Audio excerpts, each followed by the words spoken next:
and she knows everything about the little microbes that make cheese. When you eat cheese, you know, on that rind, it's a giant wilderness of fungus and bacteria you're eating, but good ones.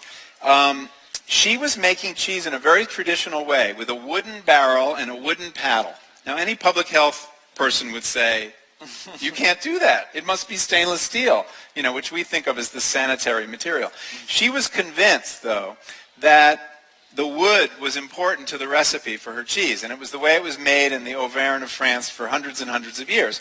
So she created an experiment for the health department, since she was learning microbiology, and she took 2 vats of raw milk from her dairy at the convent, and she deliberately inoculated one of them. One was in wood and one was in stainless steel.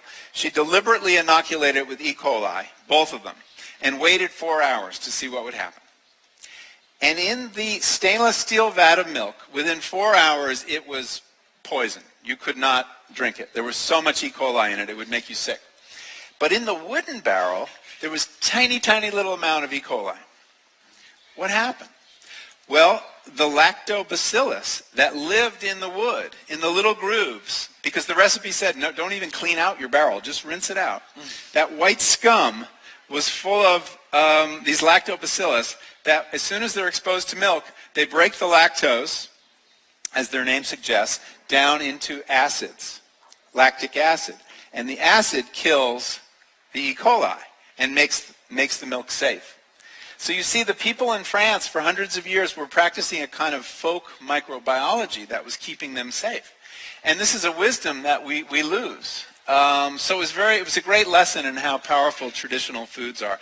Sister Noella loves cheese so much that she thinks that it should be added to the Eucharist along with bread and wine. I don't know if she'll get in trouble with the Pope about this, but that it's a better reminder of mortality, if you think about it, than what we have now. Temos mais uma pergunta do público aqui, do Juarez Calil. Ele pergunta a você: você tem verificado o impacto do seu trabalho em políticas públicas nos Estados Unidos? Como o governo e o Congresso têm reagido ao debate que você está promovendo? Podemos esperar alguma coisa dos governos?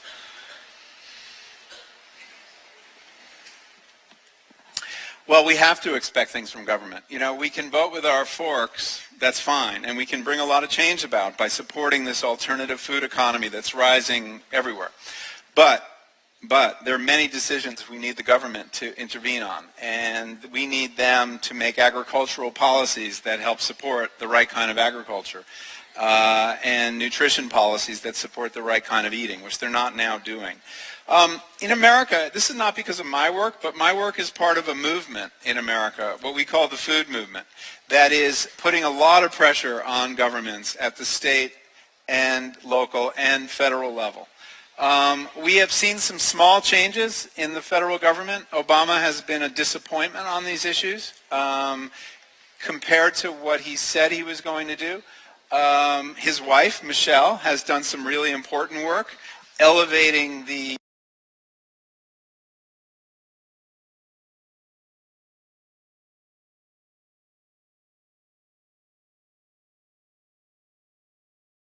And we have many fights over different things. And the food movement is very young and very disorganized, but it's gradually cohering, and I think will become an important political force. I think the government will discover that it needs to change now that we have something like national health care, because it's an unsustainable situation where the government is subsidizing corn sweeteners and paying for the cost of diabetes.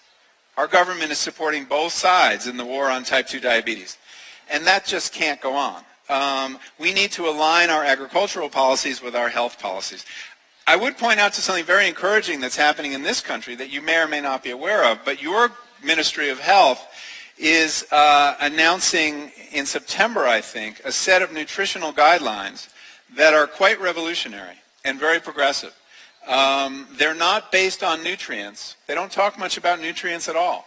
They talk about the culture of food. They talk about the degree of processing. And I encourage you to look look them up because they suggest another way to think about nutrition that's very tied into culture. They talk about things like cooking.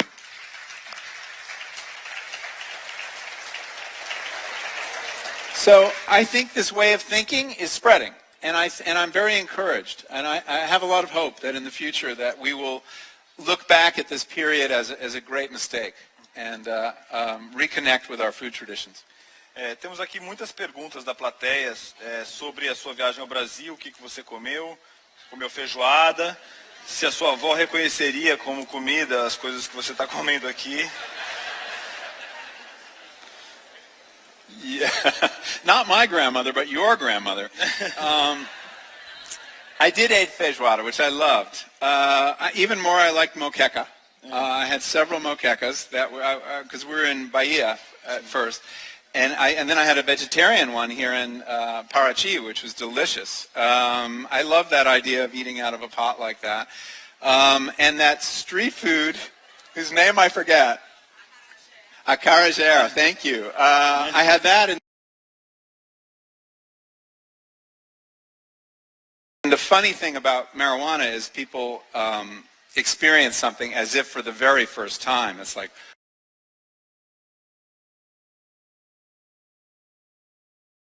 water. These things become incredible because you forget everything that you knew. So, anyway, it's an interesting topic. Muito bom. Eu agradeço muito ao Michael Pollan por essa presença. Oh, thank you, Paulo. Muito obrigado. Thank you for your excellent questions. Thank you. Oh. Thank you so much.